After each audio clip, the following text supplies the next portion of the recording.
ਹੁਣ ਆਪਾਂ ਹੋਏ ਮਿਹਰਬਾਨਾਂ ਦੀ ਬਾਬਤ ਖੋਲ ਕੇ ਵਿਚਾਰ ਕਰੀਏ, ਜਿਸ ਵਿੱਚ ਅਸੀਂ ਦੇਖਾਂਗੇ ਕਿ ਸਾਡਾ ਹੋਰ ਹੋਏ ਮਿਹਰਬਾਨਾਂ ਦੇ ਪਾਤਰ ਬਣਨ ਲਈ ਕਿਹੜਾ ਯਤਨ ਕਾਰਗਰ ਹੈ।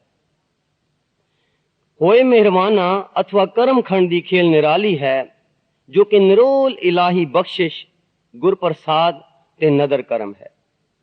ਉੱਪਰ ਦੱਸਿਆ ਜਾ ਚੁੱਕਿਆ ਹੈ ਕਿ ਮਾਂ ਦੀ ਕੁੱਖ ਵਿੱਚ ਬੱਚੇ ਦੇ ਨਿਮਣ ਨਾਲ ਹੀ ਮਾਂ ਦੇ ਹਿਰਦੇ ਵਿੱਚ ਆਉਣ ਵਾਲੇ ਬੱਚੇ ਦੀ ਭਲਾਈ, ਪਾਲਣ ਪੋਸ਼ਣ ਤੇ ਪ੍ਰਫੁੱਲਤਾ ਲਈ ਅਨੇਕਾਂ ਸੋਚ ਵਿਚਾਰਾਂ ਤੇ ਵਿਉਂਤਾਂ ਅਗੇਤਰੀ ਹੀ ਸ਼ੁਰੂ ਹੋ ਜਾਂਦੀਆਂ ਹਨ।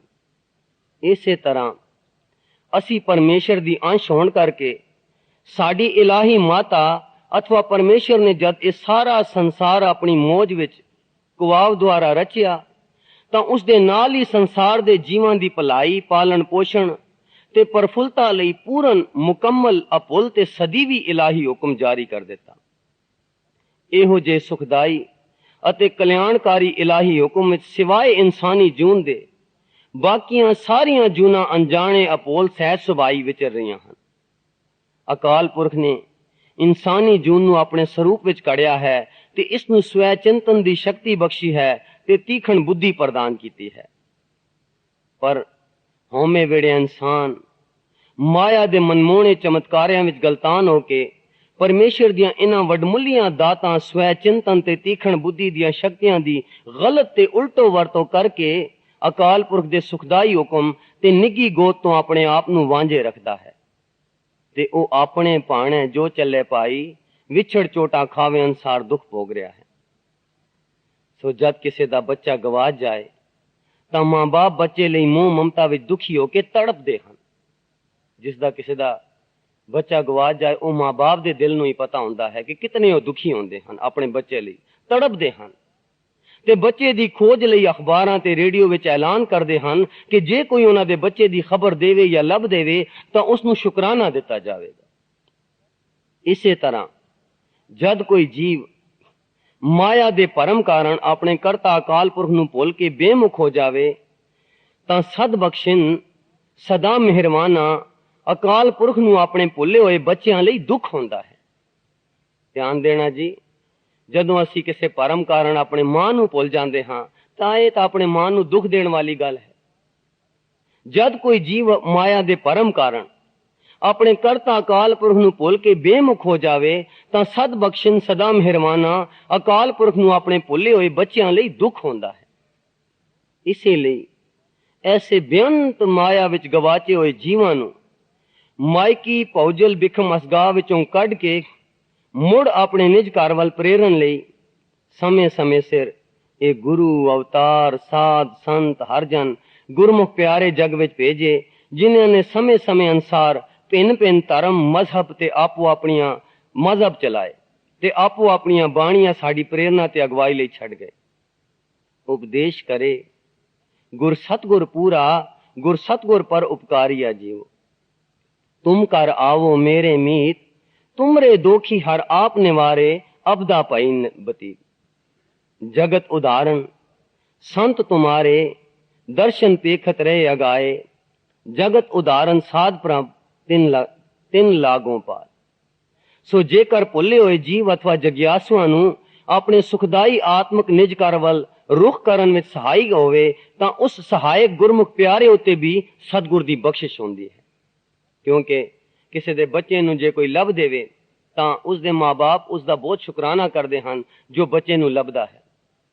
ਇਸੇ ਤਰ੍ਹਾਂ ਇਹ ਜਿਹੜੇ ਗੁਰਮੁਖ ਪਿਆਰੇ ਜਗਤ ਵਿੱਚ ਆ ਕੇ ਸਾਨੂੰ ਆਪਣੇ ਨਿਜ ਘਰ ਵੱਲ ਪ੍ਰੇਰਦੇ ਹਨ, ਇਹਨਾਂ ਗੁਰਮੁਖ ਪਿਆਰਿਆਂ ਤੇ ਵੀ ਸਤਿਗੁਰ ਦੀ ਅਪਾਰ ਬਖਸ਼ਿਸ਼ ਹੁੰਦੀ ਹੈ, ਕਿਉਂਕਿ ਉਹ ਸਾਨੂੰ ਸਾਡੇ ਮਾਂ-ਬਾਪ ਪਰਮੇਸ਼ਰ ਵੱਲ ਪ੍ਰੇਰਦੇ ਹਨ ਤੇ ਉਹਨਾਂ ਨਾਲ ਮਿਲਾਉਂਦੇ ਹਨ। ਜਨ ਨਾਨਕ ਤੂੜ ਮੰਗੈ ਤਿਸ ਗੁਰ ਸਿੱਕੀ, ਜੋ ਆਪ ਜਪੈ ਅਵਰੈ ਨਾਮ ਜਪਾਵੇ। ਹਉ ਸਦਕੇ ਤਿੰਨਾ ਗੁਰਸਿੱਖਾਂ, ਗੁਰਸਿੱਖ ਦੇ ਗੁਰਸਿੱਖ ਮਿਲਾਇਆ। ਗੁਰੂ ਨਾਨਕ ਦੇਵ ਜੀ ਨੇ ਗੁਰਸਿੱਖਾਂ ਦੇ ਕਲਿਆਣ ਲਈ ਇਹ 10 ਜਾਮੇ ਧਾਰਨ ਕੀਤੇ ਤੇ ਆਪਣੀ ਬਖਸ਼ਿਸ਼ ਦੁਆਰਾ ਸਾਨੂੰ ਗੁਰਬਾਣੀ ਦੇ ਲੜ ਲਾਇਆ। ਇਹ ਜੋ ਗੁਰਬਾਣੀ ਦਾ ਪਾਠ, ਕੀਰਤਨ ਤੇ ਕਥਾ ਦੁਆਰਾ ਇਹ ਪ੍ਰਚਾਰ ਹੋ ਰਿਹਾ ਹੈ, ਇਹ ਸਭ ਭੁੱਲੇ ਹੋਏ ਅਥਵਾ ਬੇਮੁਖ ਹੋਏ ਜੀਵਾਂ ਦੇ ਕਲਿਆਣ ਹਿਤ ਸਤਿਗੁਰ ਦੀ ਮਿਹਰ ਬਖਸ਼ਿਸ਼ ਹੈ। ਅੱਜ ਦੇ ਵਿਗਿਆਨਕ ਜ਼ਮਾਨੇ ਵਿੱਚ ਇਹ ਗੁਰਬਾਣੀ ਦੀ ਦਾਤ ਰੇਡੀਓ, ਟੈਲੀਵਿਜ਼ਨ, ਟੇਪ ਰਿਕਾਰਡਰ ਅਤੇ ਸਪੀਕਰ ਦੁਆਰਾ ਘਰ ਬੈਠਿਆਂ, ਤੁਰਦਿਆਂ ਫਿਰਦਿਆਂ ਅਤੇ ਸੁੱਤਿਆਂ ਵੀ ਸਹਿਜੇ ਹੀ ਵੰਡੀ ਜਾ ਰਹੀ ਹੈ। ਪਰ ਬਾਵਜੂਦ ਇਨ੍ਹਾਂ ਸਹੂਲਤਾਂ ਦੇ ਅਸੀਂ ਇਹਨਾਂ ਇਲਾਹੀ ਬਖਸ਼ਿਸ਼ਾਂ ਦਾ ਪੂਰਾ ਲਾਭ ਨਹੀਂ ਲੈ ਰਹੇ, ਬਲਕਿ ਅਣਗਹਿਲੀ, ਅਗਿਆਨਤਾ ਅਥਵਾ ਮਾਇਕੀ ਭਰਮ ਵਿੱਚ ਗਲਤ ਵਰਤੋਂ ਕਰਦੇ ਹਾਂ, ਜਿਸ ਕਾਰਨ ਸਾਡੇ ਜੀਵਨ ਹੋਰ ਵੀ ਨਿਗੜਦਾ ਜਾਂਦਾ ਹੈ। ਇਸ ਦਾ ਕਾਰਨ ਸਪਸ਼ਟ ਹੈ ਕਿ ਪਰਮਾਰਥ ਜਾਂ ਧਰਮ ਵੱਲ ਰੁਚੀ ਜਾਂ ਸਾਡਾ ਯਤਨ ਗਲਤ ਹੈ, ਓਪਰਾ ਹੈ ਤੇ ਅਪੂਰਨ ਹੈ। ਕਿਉਂਕਿ ਕਿਤਨੇ ਸਾਧਨ ਅਸੀਂ ਕਰਦੇ ਹਾਂ, ਇਸ ਦੇ ਬਾਵਜੂਦ ਸਾਡਾ ਆਤਮਿਕ ਜੀਵਨ ਤਾਂ ਕੋਈ ਖਾਸ ਬਣਿਆ ਨਹੀਂ। ਇਸ ਦਾ ਕਾਰਨ ਇਹ ਹੈ ਕਿ ਧਰਮ ਵੱਲ ਜਿਹੜੀ ਸਾਡੀ ਰੁਚੀ ਹੈ ਜਾਂ ਸਾਡਾ ਜਿਹੜਾ ਯਤਨ ਹੈ, ਇਹ ਗਲਤ ਹੈ, ਓਪਰਾ ਹੈ ਜਾਂ ਫਿਰ ਅਪੂਰਨ ਹੈ। ਅਸੀਂ ਉਹੀ ਸਾਧਨ ਕਰਦੇ ਹਾਂ ਜੋ ਸਰੀਰ ਤੱਕ ਮਹਿਦੂਦ ਹਨ। ਸੇਵਾ ਕਰ ਲਈ, ਕੀਰਤਨ ਸੁਣ ਲਿਆ, ਬੈਠਿਆ, ਉਸ ਤੋਂ ਅੱਗੇ ਜਿਹੜਾ ਹੁਕਮ ਨੂੰ ਬੁੱਝਣ ਦਾ ਜਾਂ ਹੋਰ ਹੋਏ ਮਿਹਰਬਾਨਾਂ ਦੇ ਪਾਤਰ ਬਣਨ ਦਾ ਸਾਧਨ ਹੈ, ਉਹ ਅਸੀਂ ਨਹੀਂ ਕਰਦੇ। ਦੂਜੇ ਲਫ਼ਜ਼ਾਂ ਵਿੱਚ ਪਰਮਾਰਥ ਦੇ ਰਾਹ ਵਿੱਚ ਜੇ ਕੋਈ ਨੁਕਸ, ਜੇ ਕੋਈ ਢਿੱਲ ਜਾਂ ਦੋਸ਼ ਹੁੰਦਾ ਹੈ, ਤਾਂ ਉਸ ਵਿੱਚ ਸਤਿਗੁਰੂ ਦੇ ਸਾਡੇ ਪ੍ਰਤੀ ਜੋ ਹੁਕਮ ਹੈ, ਕਰੋ ਯਤਨ, ਉਸ ਯਤਨ ਦੀ ਕਮਾਈ ਜਾਂ ਕਾਲਣਾ ਵਿੱਚ ਹੀ ਕਮੀ ਹੋ ਸਕਦੀ ਹੈ। ਸਤਿਗੁਰੂ ਦੀ ਬਖਸ਼ਿਸ਼ ਤਾਂ ਧੁੱਪ ਦੀ ਤਰ੍ਹਾਂ ਸਦ ਬਖਸ਼ਿਨ, ਸਦਾ ਮਿਹਰਬਾਨ, ਅਪੁੱਲ, ਅਮਿਤ, ਸਦੀਵੀ ਤੇ ਇਕਸਾਰ ਵਰਤ ਰਹੀ ਹੈ। ਸਦਾ ਸਦਾ ਸਦਾ ਦਇਆਲ, ਸਾਚਾ ਸਾਹਿਬ ਸਦ ਮਿਹਰਬਾਨ, ਸਦ ਬਖਸ਼ਿੰਦ, ਸਦਾ ਮਿਹਰਬਾਨਾ, ਸਭਨਾ ਦੇ ਆਧਾਰੀ। ਗੁਰਦਿਆਲ ਸਦਾ ਬਖਸ਼ਿੰਦਾ, ਨਾਨਕ ਪ੍ਰੀਤਮ ਕਿਰਪਾਲ ਸਦ ਹੂੰ, ਕਿਨੈ ਕੋਟ ਮਦੇ ਜਾਤੇ। ਸੋ ਸਾਡਾ ਯਤਨ ਤਾਂ ਸਤਿਗੁਰੂ ਦੀ ਹਜ਼ੂਰੀ ਵਿੱਚ ਪੂਰਨ ਸ਼ਰਧਾ ਭਾਵਨੀ ਤੇ ਪਿਆਰ ਨਾਲ ਆਪਣੇ ਆਪ ਨੂੰ ਪੇਸ਼ ਕਰਨਾ ਜਾਂ ਚਰਨ ਸ਼ਰਨ ਜਾਣਾ ਹੈ। ਦੂਜੇ ਪਾਸੇ ਸਤਿਗੁਰੂ ਆਪਣੀ ਅਪਾਰ ਬਖਸ਼ਿਸ਼ ਦੁਆਰਾ ਬੇਅੰਤ ਤੇ ਅਮਿਤ ਇਲਾਹੀ ਦਾਤਾਂ ਦੀ ਝੜੀ ਸਦਾ ਹੀ ਲਾਈ ਰੱਖਦੇ ਹਨ। ਚਿਮ ਚਿਮ ਵਰਸੇ ਅੰਮ੍ਰਿਤ ਧਾਰਾ, ਮਨ ਪੀਵੇ ਸੁਣ ਸ਼ਬਦ ਵਿਚਾਰਾ। ਤੂੰ ਸੱਚਾ ਦਾਤਾਰ, ਨਿਤ ਦੇਵੇਂ ਚੜ੍ਹੈ ਸਵਾਇਆ। ਅਣਮੰਗਿਆ ਦਾਨ ਦੀਜੈ ਦਾਤੇ, ਤੇਰੀ ਭਗਤ ਪਰੇ ਭੰਡਾਰਾ। ਤੂੰ ਦਾਤਾ ਦਿਆਲ ਸਭੈ ਸਿਰ, ਅਹਨਿਸ ਦਾਤ ਸਮਾਰ ਕਰੇ। ਸਤਿਗੁਰ ਮੇਰਾ ਸਦਾ ਹੈ ਦਾਤਾ, ਜੋ ਇੱਛੈ ਸੋ ਫਲ ਪਾਏ। ਪ੍ਰੀਤ, ਪ੍ਰੇਮ, ਪਿਆਰ ਅਕਾਲ ਪੁਰਖ ਦਾ ਪ੍ਰਕਾਸ਼ ਰੂਪ ਹੈ। ਇਹ ਵਿਚਾਰ ਪਿਆਰ ਨਾਲ ਸਰਵਣ ਕਰਨੀ। ਦੇਖੀਏ ਕਿ ਹੋਏ ਮਿਹਰਬਾਨਾ, ਇਹ ਜੋ ਸਦੀਵੀ ਮਿਹਰ ਅਸੀਂ ਪੜ੍ਹਦੇ ਹਾਂ ਕਿ ਹੋ ਰਹੀ ਹੈ, ਇਹ ਮਿਹਰਬਾਨਾ, ਇਹ ਮਿਹਰ ਹੈ ਕੀ ਅਸਲੀਅਤ ਵਿੱਚ? ਪ੍ਰੀਤ, ਪ੍ਰੇਮ, ਪਿਆਰ ਅਕਾਲ ਪੁਰਖ ਦਾ ਪ੍ਰਕਾਸ਼ ਰੂਪ ਹੈ, ਜਿਸ ਤਰ੍ਹਾਂ ਧੁੱਪ ਸੂਰਜ ਦੀ ਪ੍ਰਕਾਸ਼ ਰੂਪ ਹੈ। ਇਸੇ ਕਰਕੇ ਪਰਮੇਸ਼ਰ ਨੂੰ ਅਤ ਪ੍ਰੀਤਮ, ਪ੍ਰੇਮ ਪੁਰਖ, ਪ੍ਰਿਆ ਆਦਿ ਲਫ਼ਜ਼ਾਂ ਨਾਲ ਬਾਣੀ ਵਿੱਚ ਸੰਬੋਧਨ ਕੀਤਾ ਗਿਆ ਹੈ। ਅਤ ਪ੍ਰੀਤਮ ਮਨਮੋਹਨਾ, ਘਟ ਸੋਹਨਾ, ਪ੍ਰਾਣ ਆਧਾਰਾ ਰਾਮ। ਪ੍ਰਿਆ ਪ੍ਰੀਤ ਪਿਆਰੋ ਮੋਰੋ, ਮੂਸਨ ਪ੍ਰੇਮ ਪਿਰਮ ਕੈ, ਗਨੋ ਏਕ ਕਰਮ ਕਰ, ਏਕ ਕਰ ਕਰਮ। ਇਹ ਗੱਲ ਯਾਦ ਰੱਖਣ ਵਾਲੀ ਹੈ ਕਿ ਅਸੀਂ ਜੀਵ ਪਰਮੇਸ਼ਰ ਦੀ ਅੰਸ਼ ਹਾਂ ਤੇ ਸਾਡੇ ਵਿੱਚ ਇਲਾਹੀ ਪ੍ਰੀਤ, ਪ੍ਰੇਮ, ਪਿਆਰ ਦੀ ਚਿਣਗ ਜਾਂ ਕਿਰਨ ਪ੍ਰਵਿਰਤ ਹੈ। ਕਹੋ ਕਬੀਰ, ਇਹ ਰਾਮ ਕੀ ਅੰਸ਼। ਸੋ ਪ੍ਰੇਮ ਪਿਆਰ ਦੇ ਪ੍ਰਗਟਾਵੇ ਅਥਵਾ ਵਰਤੋਂ ਦੁਆਰਾ ਹੀ ਪਿਆਰ ਦੀ ਪੂਰਨਤਾ ਹੁੰਦੀ ਹੈ ਕਿ ਇੱਕ ਪਾਸੇ ਕੋਈ ਪਿਆਰ ਕਰੇ, ਦੂਜੇ ਪਾਸੇ ਉਸ ਦਾ ਪਿਆਰ ਦਾ ਜਵਾਬ ਦਿੱਤਾ ਜਾਏ। ਇਸ ਦੇ ਪ੍ਰਗਟਾਵੇ ਨਾਲ ਪਿਆਰ ਦੀ ਪੂਰਨਤਾ ਹੁੰਦੀ ਹੈ। ਇਸੇ ਲਈ ਪਰਮੇਸ਼ਰ ਨੇ ਆਪਣੇ ਅਥਾਹ ਪਿਆਰ ਦੀ ਪੂਰਨਤਾ ਲਈ ਇਹ ਸਾਰੀ ਰਚਨਾ ਰਚੀ ਹੈ ਤੇ ਉਸ ਵਿੱਚ ਆਪਣੇ ਇਲਾਹੀ ਪਿਆਰ ਦੀ ਚਿਣਗ ਜਾਂ ਕਣੀ ਰੱਖੀ ਹੈ, ਤਾਂ ਕਿ ਪਰਮੇਸ਼ਰ ਆਪਣੀ ਅੰਸ਼ ਜੀਵਾਂ ਨਾਲ ਪਿਆਰ ਕਰ ਸਕੇ ਤੇ ਉਸ ਦੀ ਅੰਸ਼ ਆਪਣੀ ਇਲਾਹੀ ਮਾਂ ਦੇ ਇਲਾਹੀ ਪਿਆਰ ਦਾ ਜਵਾਬ, ਰਿਸਪਾਂਸ ਦੇ ਸਕੇ। ਇਸ ਤਰ੍ਹਾਂ ਇਲਾਹੀ ਪ੍ਰੀਤ, ਪ੍ਰੇਮ, ਪਿਆਰ ਦੀ ਪੂਰਨਤਾ ਨੂੰ ਛੋ ਸਕੇ। ਇਹੋ ਪਿਆਰ ਦੀ ਦੈਵੀ ਖਿੱਚ ਹੀ ਇਲਾਹੀ ਪ੍ਰੀਤ, ਪ੍ਰੇਮ, ਪਿਆਰ ਹੈ, ਜਿਸ ਨਾਲ ਕਾਇਨਾਤ ਦਾ ਜ਼ਰਾ ਜ਼ਰਾ ਇੱਕ ਦੂਜੇ ਵੱਲ ਤੇ ਉਸ ਦੀ ਅੰਸ਼ ਆਪਣੀ ਇਲਾਹੀ ਮਾਂ ਦੇ ਇਲਾਹੀ ਪਿਆਰ ਦੇ ਜਵਾਬ ਵਜੋਂ ਪਰਮੇਸ਼ਰ ਵੱਲ ਕਿਸੇ ਸੂਖਮ, ਸਹਿਜ, ਅਦ੍ਰਿਸ਼ਟ, ਅਪੁੱਲ ਹੁਕਮ ਦੀ ਤਾਰ ਨਾਲ ਅਵਸ਼ ਤੇ ਸਹਿਜੇ ਖਿਚੀਂਦਾ ਜਾ ਰਿਹਾ ਹੈ, ਜਿਸ ਦੇ ਆਸਰੇ ਸਾਰੀ ਕਾਇਨਾਤ ਜੁਗਾ ਜੁਗਾਂਤਰਾਂ ਤੋਂ ਬੱਝੀ ਹੋਈ ਹੈ ਤੇ ਇਲਾਹੀ ਰਵਾਨਗੀ ਵਿੱਚ ਚਲਦੀ ਜਾ ਰਹੀ ਹੈ। ਇਸੇ ਇਲਾਹੀ ਖਿੱਚ ਦੀ ਪ੍ਰੀਤ ਤਾਰ ਨੂੰ ਹੀ ਨਾਮ ਜਾਂ ਸ਼ਬਦ ਕਿਹਾ ਗਿਆ ਹੈ ਤੇ ਇਸ ਦੀ ਆਪ ਮੁਹਾਰੇ ਸਹਿਜ ਚਾਲ ਨੂੰ ਹੀ ਹੁਕਮ ਕਿਹਾ ਗਿਆ ਹੈ, ਜੋ ਕਾਇਨਾਤ ਦੇ ਜ਼ਰੇ ਜ਼ਰੇ ਵਿੱਚ ਜੀਵਨ ਰੌਂ ਰੂਪ ਵਿੱਚ ਸਦੀਵੀ ਵਗ ਰਿਹਾ ਹੈ ਤੇ ਇਸ ਕਾਇਨਾਤ ਨੂੰ ਕਾਇਮ ਦਾਇਮ ਰੱਖਦਾ ਹੈ। ਤੇ ਇਹ ਪ੍ਰੀਤ ਤਾਰ, ਪ੍ਰੇਮ ਛੋ ਜਾਂ ਨਾਮ ਦੀ ਪ੍ਰੇਮ ਟੁੰਬੜੀ ਹੀ ਗੁਰਪ੍ਰਸਾਦ ਅਥਵਾ ਹੋਏ ਮਿਹਰਬਾਨਾ ਹੈ। ਧਿਆਨ ਦੇਣਾ ਜੀ, ਉਹ ਪਰਮੇਸ਼ਰ ਨੇ ਜਿਹੜੀ ਪਿਆਰ ਦੀ ਕਣੀ ਕਾਇਨਾਤ ਦੇ ਜ਼ਰੇ ਜ਼ਰੇ ਵਿੱਚ ਰੱਖੀ ਹੈ, ਜੋ ਸਾਡੇ ਅੰਤਰਾਤਮਾ ਵਿੱਚ ਵੀ ਹੈ, ਜਿਸ ਦੁਆਰਾ ਅਸੀਂ ਪਰਮਾਤਮਾ ਵੱਲ ਖਿੱਚੀਂਦੇ ਜਾ ਰਹੇ ਹਾਂ, ਜਿਸ ਦੁਆਰਾ ਅਸੀਂ ਇੱਕ ਦੂਜੇ ਵੱਲ ਖਿੱਚ ਉਪਜਦੀ ਹੈ ਸਾਡੀ ਇੱਕ ਦੂਜੇ ਵੱਲ, ਜਿਸ ਦੁਆਰਾ ਸਾਰੀ ਕਾਇਨਾਤ ਇਹ ਬੱਧੀ ਹੋਈ ਹੈ ਕਿਸੇ ਬੈਲੈਂਸ ਦੇ ਵਿੱਚ, ਜਿਸ ਨੂੰ ਗੁਰਬਾਣੀ ਉਸੇ ਪ੍ਰੀਤ ਡੋਰੀ ਨੂੰ ਗੁਰਬਾਣੀ ਵਿੱਚ ਸ਼ਬਦ ਜਾਂ ਨਾਮ ਕਿਹਾ ਗਿਆ ਹੈ, ਇਸੇ ਦੀ ਪ੍ਰਵਿਰਤੀ ਨੂੰ ਹੁਕਮ ਕਿਹਾ ਗਿਆ ਹੈ, ਤੇ ਇਹੀ ਹੈ ਹੋਏ ਮਿਹਰਬਾਨਾ। ਸੋ ਸਾਡਾ ਯਤਨ ਇਸ ਚੀਜ਼ ਦੀ ਪ੍ਰਾਪਤੀ ਵੱਲ ਹੋਣਾ ਚਾਹੀਦਾ ਹੈ, ਨਾਮ, ਹੁਕਮ ਜਾਂ ਪ੍ਰੀਤ ਡੋਰੀ ਜਾਂ ਦੇਵੀ ਖਿੱਚ, ਕੋਈ ਵੀ ਨਾਮ ਇਸ ਨੂੰ ਦੇ ਦਿਓ। ਪਰ ਸਾਡਾ ਹੋਮੇ ਵੇੜਿਆ ਮਨ ਪਰਮੇਸ਼ਰ ਦੀ ਬਖਸ਼ੀ ਹੋਈ ਬੁੱਧੀ ਨਾਲ ਉਕਤੀਆਂ ਜੁਗਤੀਆਂ ਸਿਆਣਪਾ ਦੀ ਕੋਟ ਕੇ ਆਪਣੇ ਹੀ ਪਾਣੇ ਵਿੱਚ ਵਿਚਰਦਾ ਹੈ, ਇਸ ਪ੍ਰੀਤ ਡੋਰੀ ਤੋਂ ਟੁੱਟ ਗਿਆ ਹੈ ਤੇ ਨਾਲ ਲਿਖਿਆ ਹੁਕਮ ਤੋਂ ਬੇਮੁਖ ਹੋ ਕੇ ਇਲਾਹੀ ਪ੍ਰੀਤ ਤਾਰ ਤੋਂ ਟੁੱਟ ਜਾਂਦਾ ਹੈ। ਇਸ ਤਰ੍ਹਾਂ ਇਲਾਹੀ ਮਾਂ ਦੀ ਨਿੱਘੀ ਗੋਦ ਤੇ ਪਿਆਰ, ਸੁਖ ਤੇ ਬਖਸ਼ਿਸ਼ਾਂ ਤੋਂ ਵਾਂਝਾ ਰਹਿੰਦਾ ਹੈ। ਹਾਂਜੀ, ਇਸ ਪ੍ਰੀਤ ਤਾਰ ਦੁਆਰਾ ਜੋ ਸਾਡੇ ਅੰਤਰਾਤਮੇ ਹੈ, ਸਾਡਾ ਹਰ ਤਰ੍ਹਾਂ ਦਾ ਵਿਕਾਸ ਸਹਿਜੇ ਹੋ ਰਿਹਾ ਹੈ। ਜੇ ਅਸੀਂ ਇਸ ਵਿੱਚ ਸੁਰ ਹੋ ਜਾਈਏ ਤਾਂ ਸਾਡਾ ਦੁਨਿਆਵੀ ਜੀਵਨ ਵੀ ਖੁਸ਼ਹਾਲ ਹੋ ਜਾਵੇਗਾ ਤੇ ਪਰਮਾਤਮਾ ਵੱਲ ਆਪਣੇ ਆਪ ਪਹੁੰਚ ਜਾਵਾਂਗੇ ਇਸ ਨਾਲ ਸੁਰ ਹੋ ਕੇ, ਕਿਉਂਕਿ ਇਹ ਪ੍ਰੀਤ ਡੋਰੀ ਹੀ ਗੁਰਪ੍ਰਸਾਦ ਹੈ, ਮਿਹਰਬਾਨਾ ਹੈ। ਪਰ ਸਾਡਾ ਹੋਮੇ ਵੇੜਿਆ ਮਨ ਪਰਮੇਸ਼ਰ ਦੀ ਬਖਸ਼ੀ ਹੋਈ ਬੁੱਧੀ ਨਾਲ ਉਕਤੀਆਂ ਜੁਗਤੀਆਂ ਸਿਆਣਪਾ ਦੀ ਕੋਟ ਕੇ ਆਪਣੇ ਹੀ ਪਾਣੇ ਵਿੱਚ ਵਿਚਰਦਾ ਹੈ ਤੇ ਇਸ ਨਾਲ ਲਿਖਿਆ ਹੁਕਮ ਤੋਂ ਬੇਮੁਖ ਹੋ ਕੇ ਇਲਾਹੀ ਪ੍ਰੀਤ ਤਾਰ ਤੋਂ ਟੁੱਟ ਜਾਂਦਾ ਹੈ। ਇਸ ਤਰ੍ਹਾਂ ਇਲਾਹੀ ਮਾਂ ਦੀ ਨਿੱਘੀ ਗੋਦ ਤੇ ਪਿਆਰ, ਸੁਖ ਤੇ ਬਖਸ਼ਿਸ਼ਾਂ ਤੋਂ ਵਾਂਝਾ ਰਹਿੰਦਾ ਹੈ। ਜਿਵੇਂ ਜੇਕਰ ਬਿਜਲੀ ਦੀ ਤਾਰ ਵਿੱਚ ਕੋਈ ਨੁਕਸ ਪੈ ਜਾਵੇ ਤਾਂ ਬਲਬ ਬੁਝ ਜਾਂਦਾ ਹੈ ਤੇ ਸਾਨੂੰ ਹਨੇਰੇ ਵਿੱਚ ਠੋਕਰਾਂ ਖਾਣੀਆਂ ਪੈਂਦੀਆਂ ਹਨ। ਇਸੇ ਤਰ੍ਹਾਂ ਸਾਡੇ ਮਨ ਦੀ ਸੁਰਤ ਦੀ ਤਾਰ ਅੰਤਰਾਤਮੇ ਪਰਮੇਸ਼ਰ ਦੇ ਨਾਮ, ਹੁਕਮ ਜਾਂ ਜੀਵਨ ਰੋਣ ਤੋਂ ਟੁੱਟ ਜਾਵੇ ਤਾਂ ਸਾਡੇ ਮਨ ਉਤੇ ਅਗਿਆਨਤਾ ਦਾ ਹਨੇਰਾ ਛਾ ਜਾਂਦਾ ਹੈ ਅਤੇ ਅਸੀਂ ਹੋਮੇ ਦੇ ਭਰਮ ਭੁਲੇਖਿਆਂ ਵਿੱਚ ਠੋਕਰਾਂ ਖਾਂਦੇ ਹਾਂ ਤੇ ਦੁੱਖ ਕਲੇਸ਼ ਭੋਗਦੇ ਹਾਂ।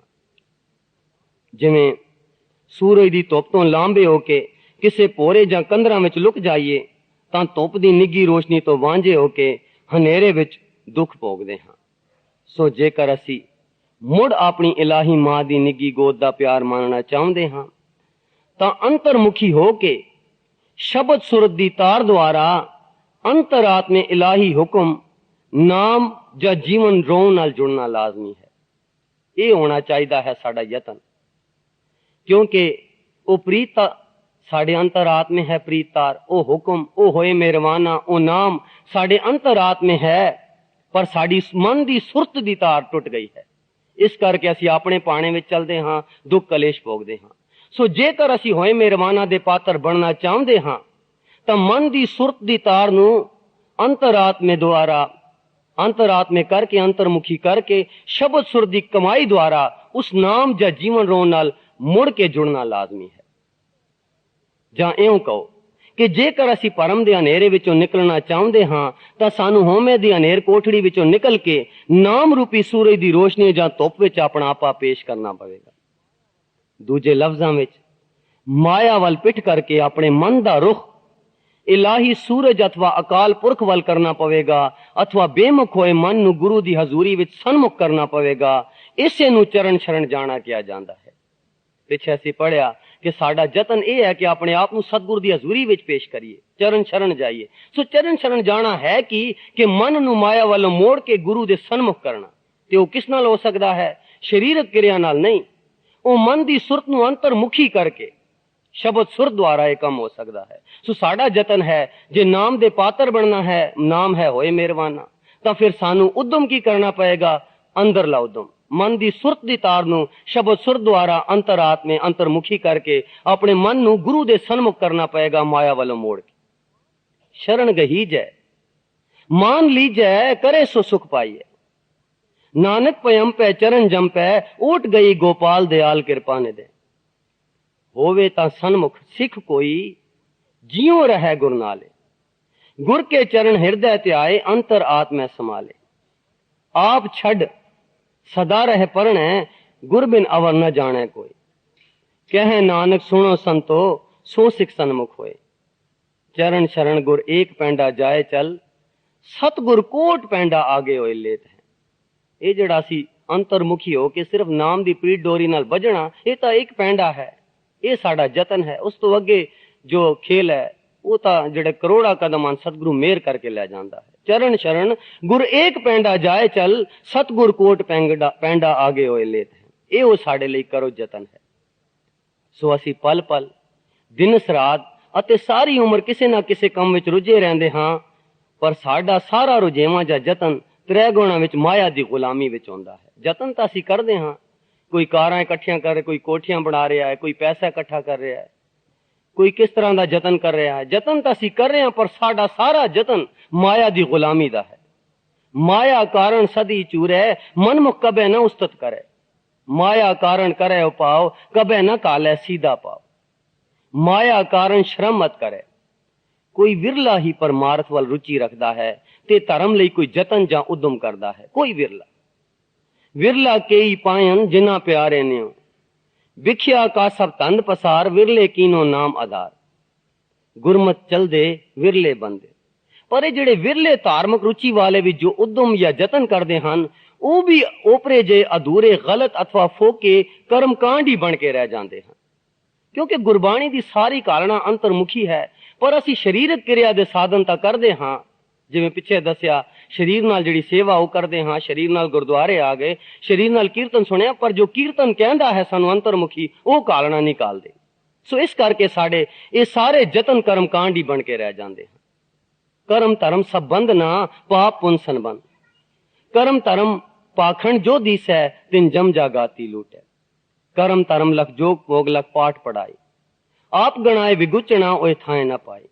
सो साडा फर्ज अथवा यतन ता गुरबाणी दे उपदेशां नूं समझना है, अंतरी भाव उसदे समझने, समझ के उसनूं बुझना है, बुझ के फिर जीवन में ढाल के कमावना है, निरा सुनना ही नहीं। ओए मेहरबाना अथवा सतगुर दी बख्शिश तां सहजे अते अवश्य हो रही है अते हुंदी रहेगी, क्योंकि वो हुक्म तां शुरू तो है ते उस रहेगा, जिस तरह सूरज तो सूरज दी धुप। सो करन जतन दी कमाई लई गुरबाणी साडी इउं अगवाई प्रेरणा ते सहायता करदी है। अवर काज तेरे किते ना काम, मिल साध संगत भज केवल ना। भाई रे राम कहो चितलाए, हर जस वखर ले चलो सौ देखे पतियाई। मेरे मन हर हर नाम ते आए, कर संगत ने साध की गुर चरणी चित लाए। तजो सियानप सुरजनो सिमरो हर हर राय, एक आस हर मन रखो, नानक दुख परम पौ जाए। साजन संत करो एकाम, आन त्याग जपो हर नाम। याहू जतन कर हो छुटारा, उआऊ जतन साथ संगारा। उदम करो वड भागियो, सिमरो हर हर राय। नानक जिस सिमरत सब सुख होवे, दुख दर्द परम जाए। हर कीरत साध संगत है, सिर कर मन के कर्मा। कर साध संगत सिमर माधो, होए पतत पुनीत। जन नानक को गुर एह मत दीनी, जप हर पाउ जल तरना। जन नानक अन दिन नाम जपो, हर संतो एह छूटन का साचा परवासा। केवल नाम जपो रे प्राणी, तब ही ने चैतरना। सो फिर दोहरा दईए कि होए मेहरबाना वो परमेश्वर दा नाम है, जो हुक्म रूप विच प्रवृत्त है ते साडे अंतरात्मे है। उस विच ही सारियां बख्शिशां हन। साडी दुनियावी सुख ते परमेश्वर इलाही आत्मक मंडल दा सुख उसे विच ही प्रवृत्त है। सो साडा उस दी प्राप्ति लई यतन की है? सिमरन, अंतर्मुखी हो के शब्द सुर दी कमाई, बाहर वालों ध्यान मोड़ के, मन नूं माया वालों मोड़ के गुरु दे सन्मुख करना, उस्ताद शब्द दे, यही साडा यतन है। पर ये अंतर्मुखी करन लई शब्द सुर दी अंतर्मुखी कमाई जो है, बिना गुरमुख प्यारियां दी संगत ते उस तो अगवाई तो बिना नहीं हो सकती। ये एक अलग विषय है जो गुरमुख प्यारियां ने धर्म प्रचार दे लेखां दे विच स्पष्ट कीता है। वाहिगुरू जी का खालसा, वाहिगुरू।